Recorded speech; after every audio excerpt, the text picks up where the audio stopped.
shenanigans. I call absolute shenanigans. I think if you are a Republican looking at this climate, you are heading for the hills. Does your wife know that you watch 10 minutes of televised fellatio of the president every morning?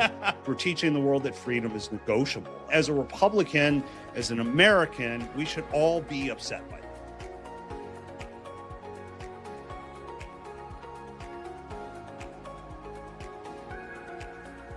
Welcome to Political Rehab, smart politics without the hangover. I'm Matt. And I'm Matt. Today, a White House pep rally, a lot of cracked and forced smiles in Washington, a huge bipartisan win. The White House seems determined to avoid a DEI witch hunt and the end of news media, ? But let's start, as always, with our Trump dump. Time for the Trump dump.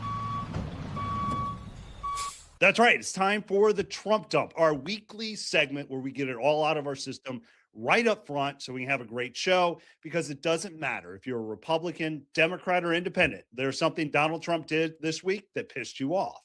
And look, it's not news that Donald Trump is a lowlife who lacks empathy for other human beings or the capacity to understand that anything that doesn't directly affect him matters. But this exchange in the fascinating new profile of Marjorie Taylor Greene from the New York Times' Robert Draper is still eye-opening, or it should be, and I hope we never lose the capacity to find this revolting. It describes Marjorie Taylor Greene's last exchange with the president by text message on November 16th of this year. She had just received an anonymous email in her personal Gmail account that threatened the life of her college-aged son. It said, "Derek will have his life snuffed out soon. Better watch his back." The email's subject heading used the nickname Trump had given her the day before, Marjorie Taylor Greene.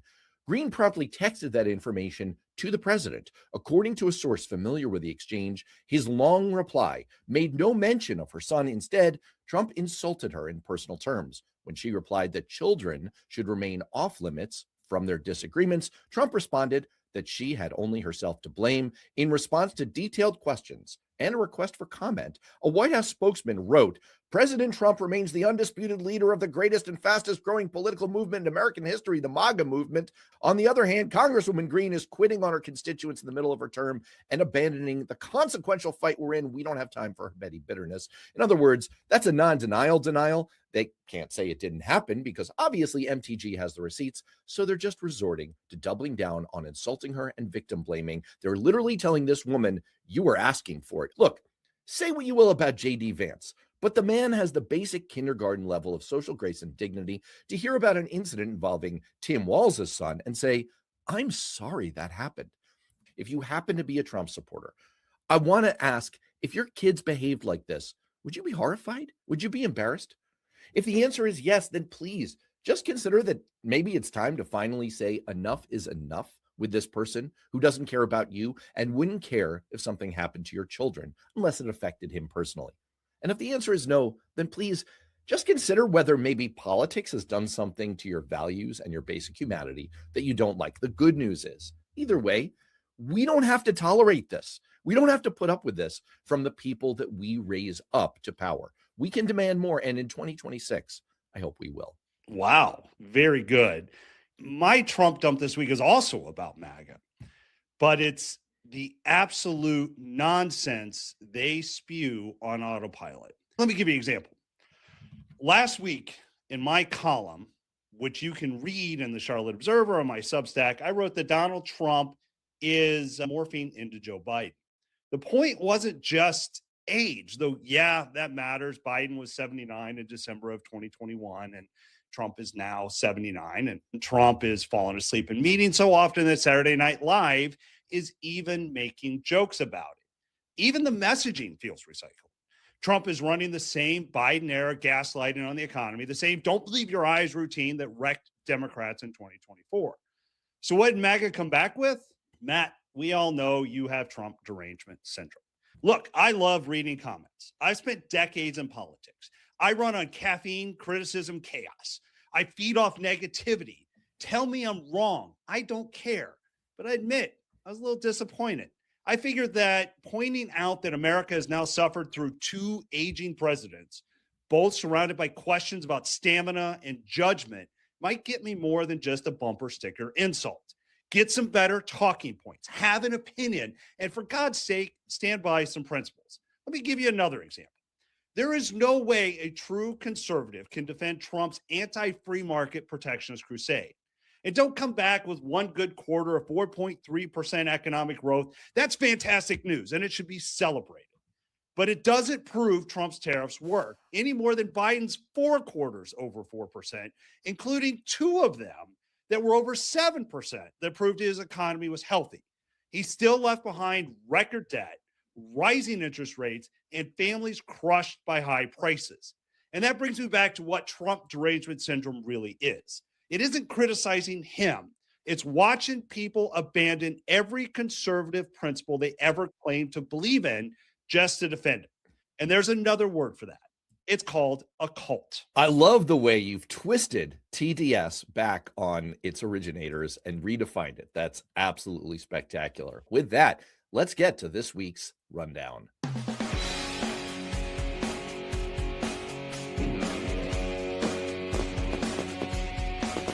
Benjamin Netanyahu meets Donald Trump at Mar-a-Lago as regional offensive fears rise. Yes, it was a summit, or if we're in the upside down, a trench. Israeli Prime Minister Benjamin Netanyahu met with our U.S. President Donald Trump to discuss the next phase of Gaza ceasefire arrangements. The terms for the initial phase of the ceasefire that Donald Trump helped to broker back in October have been largely completed. Israel's forces have pulled back to new positions.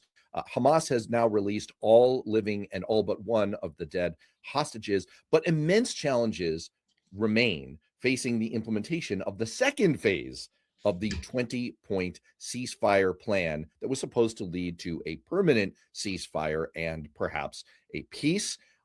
Trump has said that he hopes to reach that phase 2 of the plan very quickly. There are fears that Israel is about to launch new offensives against Hezbollah in Lebanon and against Iran. Meanwhile, there are street riots in Tehran over inflation happening there. Matt, anything good coming out of this?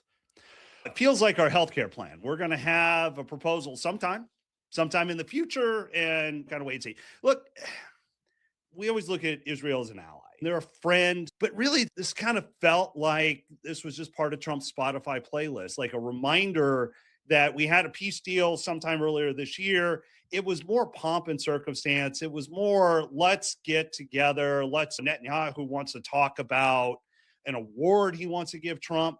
This really felt like a pep rally to me more than it did anything else that was any real substance. The hardest 10% is still left. Even Mike Pompeo said this is going to be difficult. I just don't see this happening anytime soon. What bothered me was that Trump said Netanyahu had done a phenomenal job. It reminds me of "You're doing a heck of a job, Brownie" from 20 years ago. That's a deep cut for political obsessives. Yeah. He says Israel wouldn't exist without Netanyahu. He also claimed that he had spoken to the president of Israel, Yitzhak Herzog, who said a pardon for Netanyahu in his long-running corruption trial was on the way. That sounds like more Trump bullshit, right? Oh, in 2 weeks, this is going to happen. He went on to say he's a wartime prime minister who's a hero. How do you not give a pardon? I can list a number of ways how, although I will say that if there were a serious approach to trying to actually convert this into a long-term peace, it probably would involve pardoning Netanyahu and just moving on. It feels a lot like Ukraine. And both are democracies, both were attacked, and they're both very different approaches. And so when Zelensky was at Mar-a-Lago this week with some peace talks, it was a very different feel. There is progress there, but it really doesn't feel like we're getting there. Ukraine is not just another country, it's a democracy under attack. So I guess the question here is, Matt, what do you make of this? This reminds me of the old math problem. If you keep getting 90% of the way closer to a wall, when do you get there? And the answer is never. Donald Trump has claimed multiple times, including this week coming out of this meeting, that they're 90% of the way, or 95% of the way in this case, toward an agreement. Shenanigans. I call absolute shenanigans. It gives me no pleasure to do this. All of us who are sane badly want a peace in Ukraine that stops the attacks, the killing from Russia. But make no mistake, unlike the situation between Israel and Hamas in Gaza, where there is some legitimate credit to give Donald Trump and his team for the ceasefire there. He had a positive role to play. It's the exact opposite in Ukraine. There was a deep dive report in the New York Times this week going through the history of how we ended up in this vicious cycle doom loop in Ukraine. And the answer is basically Trump withholding critical munitions. A senior official is quoted as saying, "This happened so many times I've lost count. This is literally killing them. Death by 1,000 cuts. We'll offer something, we'll withdraw it." If you're Vladimir Putin, you have every incentive to keep prolonging this, keep up the pain and the killing and the war, because American support could collapse at any moment.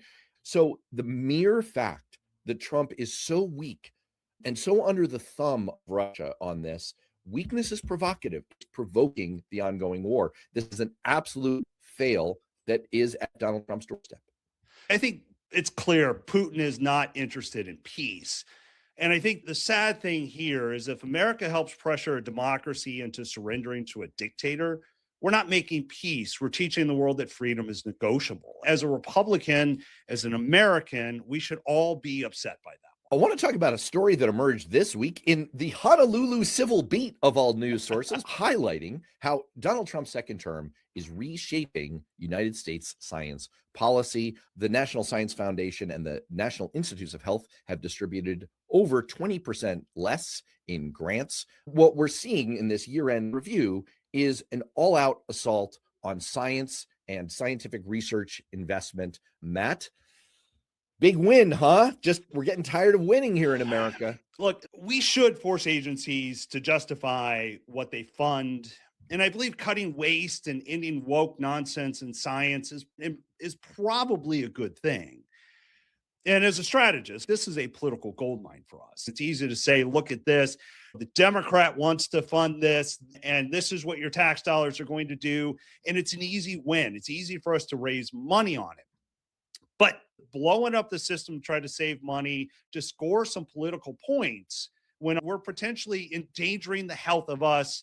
Funding science is the single most successful thing that the American government does or has ever done. I wrote about this at the beginning of 2025 in Newsweek. It's something that I've been studying. It was part of my graduate work at the Kennedy School of Government.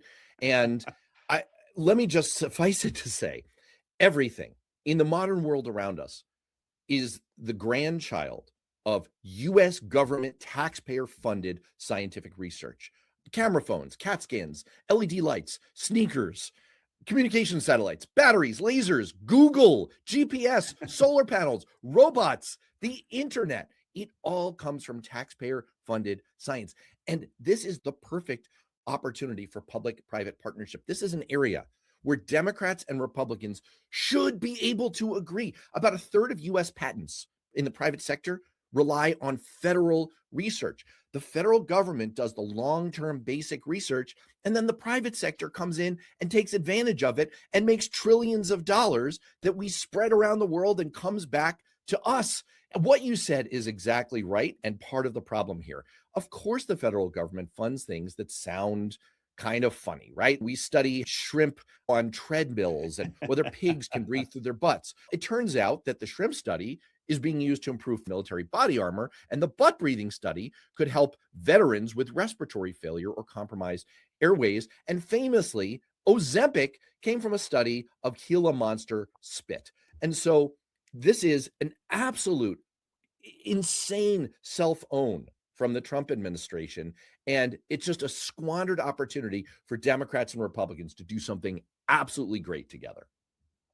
There was a report that the DOJ is using an old fraud law in a brand new way. The Department of Justice launched an investigation into corporate diversity, equity, and inclusion programs under the False Claims Act, anti-fraud statute of financial fraud. And they've already sort of targeted companies like Google and Verizon under investigation. To me, this sort of wondering, are they really fighting fraud or are they staging a culture war showdown? What do you think, Matt?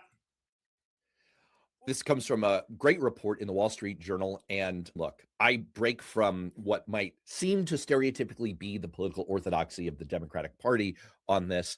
I happen to agree that over the last 5 years, A certain amount of wokeism got out of control. I'm not alone in that view. For example, Professor Randall Kennedy made a splash last year, writing an op-ed in the Harvard Crimson. He's an eminent scholar of race and civil rights, saying, look, I'm a scholar on the left who's committed to struggles for social justice. The reality surrounding mandatory DEI statements, however, make me wince. There's also a stack of evidence that DEI trainings are absolutely useless on the corporate level. They do not advance diversity, equity, or inclusion. They're essentially an industry that exploded in 2020 and 2021 as corporate entities and institutions tried to kind of get themselves right with the new political orthodoxy. This is the kind of thing that comes from a genuine place of people wanting to have more diversity, wanting to not be racist dicks to one another. That's, of course, a wonderful and important thing. And there's a proud tradition of using federal government power to fight racism, fight discrimination. But what we're talking about in that situation is upholding the law, upholding the Constitution, which prohibits discrimination on the basis of race. This is a case of a mafia tactic of getting companies to go along with your political agenda by distorting a law. And it's obviously another Trump mess. Look, DEI deserves scrutiny, but this tool is dangerous. This sets a precedent Republicans may regret. If a conservative DOJ can use fraud laws to punish DEI, a future Democrat DOJ could use the same tools to punish companies for climate policies, gun policies, donations. This is weaponized regulation that I think Republicans are going to come to regret. And I think the way we're using justice is going to cause more long-term problems than we are even thinking about right now.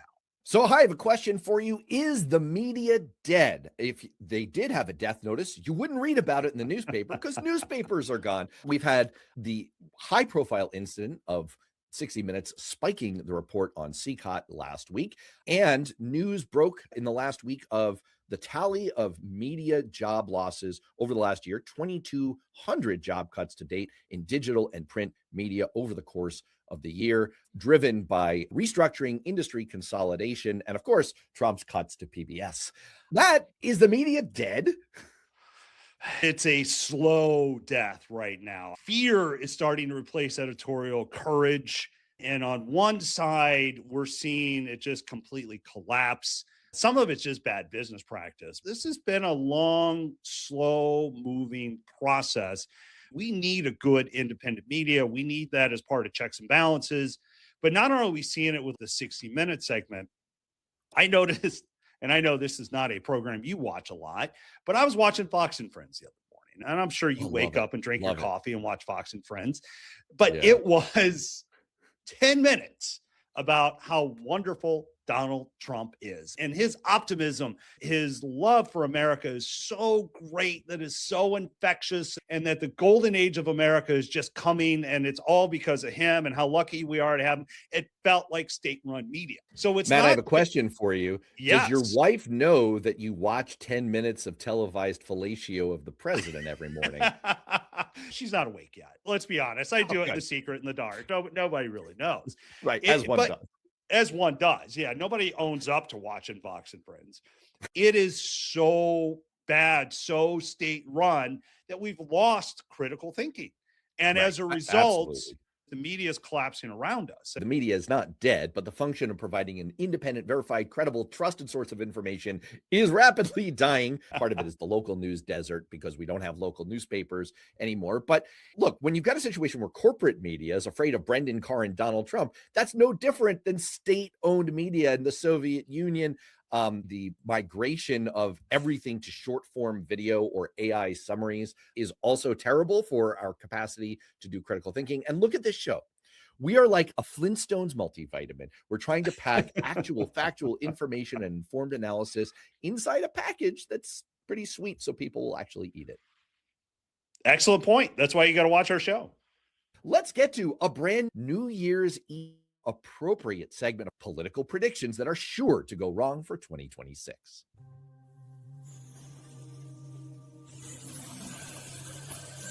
New prediction.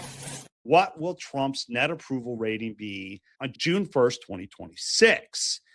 As of today, His net approval rating, that's disapproval versus approval, is negative. It's negative 12.2. His low point in the second term was negative 15. I think, given the cratering economy, the regular cloud of chaos around Donald Trump, ongoing erosion within MAGA, 1 in 7 Trump voters from 2024 already regret their vote. I predict that it is going to be a net approval rating of negative 20. I have a slightly different take because the question is June 1st. We're leading into the 250th year. I think there's a lot of pomp and circumstance happening during the summer. It's still going to be underwater. I think we're probably sitting at negative 10. It's still not good. All right, next up. Will Democrats or Republicans win the House in 2026, and by how many seats? Matt? It will be a butt kicking like you've never seen in your lifetime.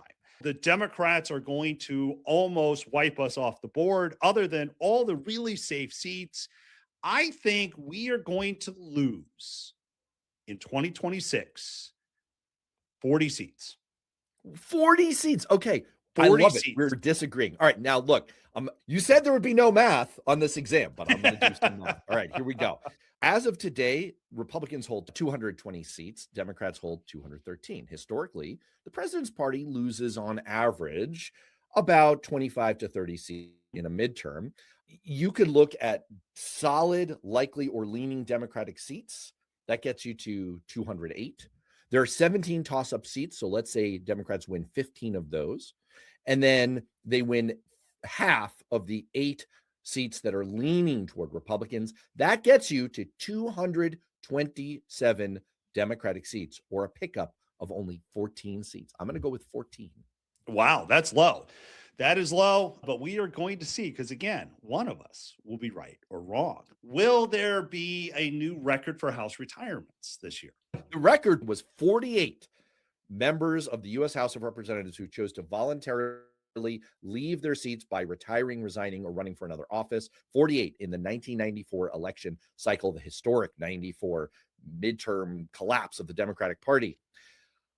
I was going to say no, but I have reversed myself to yes, we are going to set a new record, because as of today, NPR's Congressional Retirement Tracker says there are already 45 House members who are retiring. Therefore, you only need 3 more to tie the record. 4 to break it. We're going to break it, Matt. 100% going to break it. I think the writing is on the wall. I think if you are a Republican looking at this climate, you are heading for the hills. You're pulling a Marjorie Taylor Greene. You're getting out while you can. I'm hearing even some solid Republicans who might be running for bigger offices are going to retire coming in the next month or two. Same reason. I think we're going to break the record. Do you hear one of the best lines of the year when Senator Joni Ernst retired and she said she was doing it to spend more time with her family? And then the response was she didn't specify which lobbying firm that was. All right. Will the Supreme Court of the United States strike down Donald Trump's tariffs? 100%.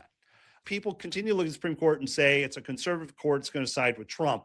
I think this court is a constitutional court. And I think you're going to look at the powers and what the president can do. And I think they're going to strike down tariffs. First of all, I disagree with your assessment of them as a constitutional court. I'm going to cheat this and I'm going to say, yes, they're going to find a way to overturn the tariffs based on the authority that Trump has claimed, based on the International Emergency Economic Powers Act, which says absolutely nothing about tariffs. If there's any strict constructionist left in the Supreme Court, if there ever were any, they should be barfing all over this.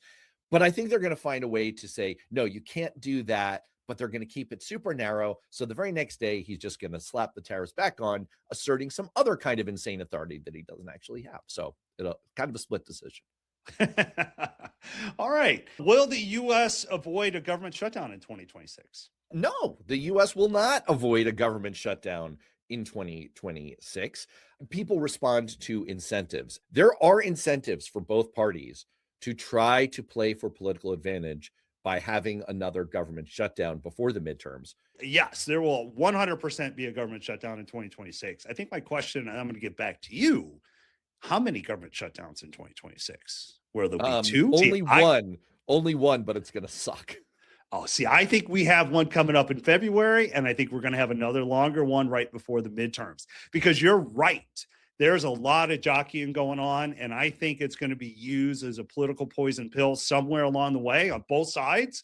And I can see one partial shutdown at the beginning of the year and another one that's going to come at the end. The only thing I'll say is that after the midterms, if we're in a situation where there's a more divided government, there's going to be an incentive for Republicans to try to make a deal before Democrats have a hold on power. They're going to feel like they have the most leverage before the changeover. I think it's less likely after the midterms, but still possible. All right, what will the Senate split be after the midterms? I think Democrats will get control of the Senate. I think it's going to be a narrow, they will hold with independents. They will hold 51-49. It will be narrow. Wow. They'll pick it up. But here's my question after you get done with your prediction. When they do it, is Chuck Schumer going to be majority leader? I'll take the last part first. No, he will not. There are candidates who have made it central to their platform that they will not support him for majority leader. He will see the writing on the wall and he will ride off into the sunset before it's a political ousting. I think they're going to come up just short. I think Democrats will finally beat Susan Collins in Maine. I think they'll hold the open seat in Michigan. I think they will hold John Ossoff in Georgia. And I think they will win in your backyard, close to it, in North Carolina. After holding New Hampshire, I think they're going to come up short in Ohio. I think Ohio is too far gone to the Republican Party. That will leave them at 49 seats, just short of a majority. Who will be the first to go in the Trump administration, and will it occur in 2026? I think it's Pam Bondi. I think Pam Bondi goes in 2026. I think she's completely messed up the Epstein files. The MAGA base, the hardcore MAGA base, the same people at the beginning of this show that criticized me for Trump derangement syndrome, that group of people are angry at what's happening. They don't see a real solution. She seems to be incompetent. I think Bondi goes middle of this year. I think Hegseth is the first to go. The knives are out inside the administration. They just don't want the chaos. They just don't want the optics. The advantage they have with Pam Bondi is they have such a deep financial hold. She owes her entire financial profile. Like literally, her accountant essentially works for Donald Trump. Everything about her career and her personal finances and her future prospects is tied to Donald Trump. They have total possession of her and everything she does. Hegseth, I think he's a lot more expendable, but it's not going to happen in 26. I think Susie Wiles gets her way on that. So there are a couple socialist mayors that are taking office this year, most notably in New York City. Will there be a success story with them? What is it going to look like at the end of 2026 for socialism and your party? I think there's going to be a New York Times headline talking about how Mamdani and other socialist mayors have come face to face with the harsh reality. I sound like Almost Famous here. They're a mid-level band struggling in the harsh light of stardom. This is the audacity of math. Zohran Mamdani knows he can't do free buses, freeze the rent, $30 an hour minimum wage, city-run grocery stores. There is not the money for all of this. He's going to try to get caught trying. And there's no way that all of this is going to survive first contact with the enemy. What I find interesting about this is he's kind of a mini Trump. Make a lot of promises, but he's going to spend a lot of time blaming Kathy Hochul. He's going to spend a lot of time saying there was some force out there that prevented him, some deep state that's going to prevent him from doing it. But I think at the end of the day, at the end of 2026, he's going to have just enough success to cause you headaches going forward, where I think the Democrats are going to have to reckon a lot more with this wing of the party that has just enough there to kind of keep bringing in people that kind of causes some of your candidates to have to push further to the left than they'd want to. Okay, so give me one prediction, just your boldest prediction that is sure to go wrong, just anything out of the blue. What do you got? I'm going to give you two, and I'm going to apply my wife's favorite phrase of making an anti-jinx, where you say something out loud that you want to manifest in reality, sort of spiking the jinx. Does this make any sense? So my actual bold prediction is that George Santos is going to land a high-profile job in the Trump administration. I'm going to go with, I don't know, something, a special ambassador or something. The one that's close to my heart where I'm anti-jinxing is that the U.S. men's national team will make it to the semifinals of the upcoming 2026 World Cup.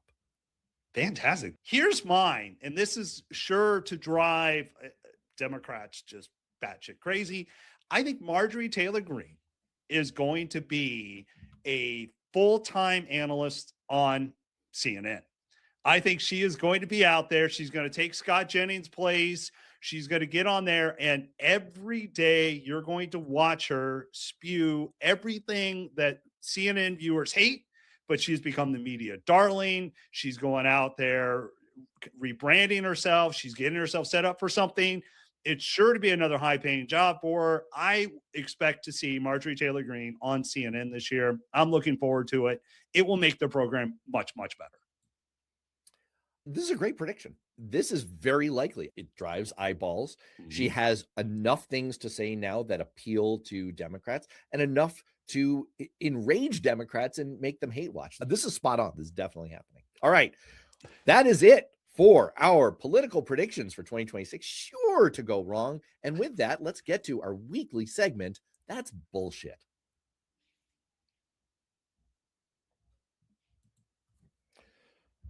Bullshit. Bullshit. Bullshit. Bullshit. A bullshit? This is not a video about the Epstein files. Not really. What it's really about is our government's ability to distort, invent, and lie. But let's look at that through the lens of the Trump Department of Justice's explanation of the status of the Epstein files, which has changed about as often as a baby's diaper and for the same reason. And a big hat tip to the Substacker Shane Almgren, author of the Trumpland Diary, for preparing this timeline. In February, Pam Bondi notoriously said this: "The DOJ may be releasing the list of Jeffrey Epstein's clients." It's sitting on my desk right now. In March, the DOJ said there are no Epstein files. In April, they updated to say that a team of lawyers are combing through all the non-existent Epstein files. In July, Pam Bondi issued a further clarification. There was no client list. By August, it was, we're going to release all of the files by next month. And in September, it was, no, we're not going to release them because there's nothing in them. And Trump added that they're all a Democratic Party hoax, which also exonerates him, which is why we're not releasing them. But then after Congress forced them to release the files in November, the Department of Justice said, we're going to release them on December 19th. And then on December 19th, it was, we couldn't release all of them because there are too many. And those hundreds of lawyers who started looking back in April are really too busy. But to be clear, there are files and we're going to release them. And then the very next day, they released a few documents with almost everything blacked out. And then on Christmas Eve, they announced that they had discovered 1 million more pages of Epstein files that were stored over there. So we didn't know about them. Of course, as we all expected would be the case, this happened. The new release also includes documents that mention President Trump. Trump was a passenger on at least 8 flights between 1993 and 1996 on Epstein's jet. But still, all the stonewalling led to this. Democratic Congressman Ro Khanna and Republican Congressman Thomas Massie announced late last night that they will bring inherent contempt charges against Attorney General Pam Bondi and the DOJ's failure to comply with the Epstein Files Transparency Act. But again, my point here isn't to talk about the Epstein files or the horrible crimes that he and his associates committed. It's worth a much deeper examination at another time. What the Trump administration is doing really goes far beyond bullshit. It speaks to their deep down belief that questions from the public and our legally elected representatives in a co-equal branch of government are the kind of nuisance you might get from a 3-year-old that you can deflect with a throwaway line. And why not? Because it's not like they can hold you accountable. Which is why we've landed at the perfect ending to this timeline, a charge from a Republican and a Democrat of inherent contempt. That's a legal term, but it's also the perfect description for the way these jackals think about the American citizens who put them in power. This timeline is their way of saying, we have inherent contempt for you. And that goes far, far beyond mere bullshit. All right. Hey, fantastic. Love that timeline. Another great piece. Always love these things. Thank you. Once again, the world supplies. What is it? Trenton makes, the world takes. The world makes, we take. All right. With that, let's start off the new year with a little dose of hope.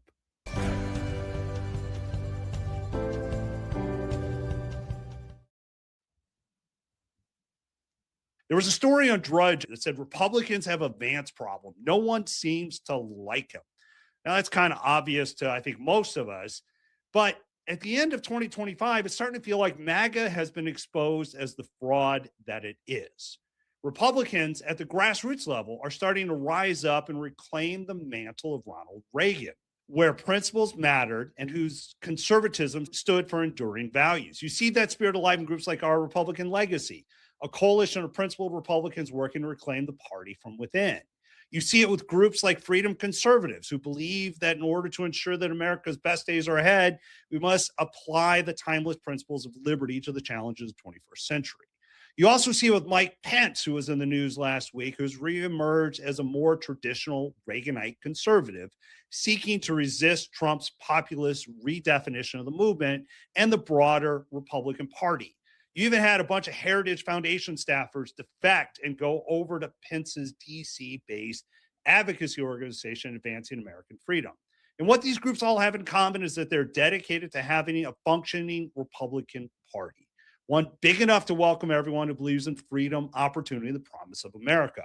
My dose of hope is that we are on the verge of a stronger party, and those voices are getting louder, and I think we'll only see it get bigger in 2026. Well, my dose of hope is related and a bookend to my Trump dump of the week, the remarkable interview with Marjorie Taylor Greene in the New York Times. It shows overall how Marjorie Taylor Greene is coming to terms slowly with the last 5 years and the role that she's played in American politics. And it contains some absolute barn burner quotes. One is, after Charlie Kirk died, I realized that I'm part of this toxic culture. I really started to look at my faith. I wanted to be more like Christ. Another about Donald Trump is, he has trash talked so many people. I promise you, I don't hold myself up as more special than others. He's done this too. I get it. This is Trump. This is what he does. And finally, referring to MAGA people, for the love of God, what the fuck is the matter with these people? Now, look, for those out there, including many of my Republican friends who tell me this privately, they've heard enough about Marjorie Taylor Greene. They don't want to think about her. They don't want to engage any further. I understand. I get it. I still think there's something interesting happening here, much like you said, Matt, and it's worth thinking about and knowing about. Sure, for MTG, this process may have started as a reaction to being snubbed by Trump for the Georgia Senate race. It doesn't matter. As you read through these quotes in this interview, it becomes clear that this is someone who swallowed the red pill. She's seeing more and more just what an illusion. She's trapped her own mind inside. She's seeing things that have been evident to the rest of us for a long time. Trump's pathological narcissism, his complete corruption, his total lack of empathy, the fact that he doesn't really believe anything he says for the benefit of his voters. Regardless of what kicked it off, she's on the way out. And is it perfect? Heck no. She still believes some things that I deeply disagree with. But how can you not want to encourage growth and change and breaking free of something so obviously toxic for America? If it's happening for her, how can you not want to encourage it for her so that others will similarly feel encouraged? All of this means that there's hope, that this is the harbinger of a lot more of this to come for a lot more people. If you can reach the end of this road, hit the other side, ask for some forgiveness, try to make sense of it all, try to move forward without the worst of what you became, that's progress. That means there is a cure for the MAGA mind virus. This is how cults die out. When people begin to question, begin to break, and begin to show others that there's life after the cult. So I wish Marjorie Taylor Greene well in this journey. I believe and I hope that it's the sign of things to come. Excellent. Great one. I love that. You should love it because it's very similar to and I love hearing my own opinions parroted back by you. Speaking of which, that is all for Political Rehab. We hope everyone out there feels rehabbed and feels ready to launch into a wonderful 2026. For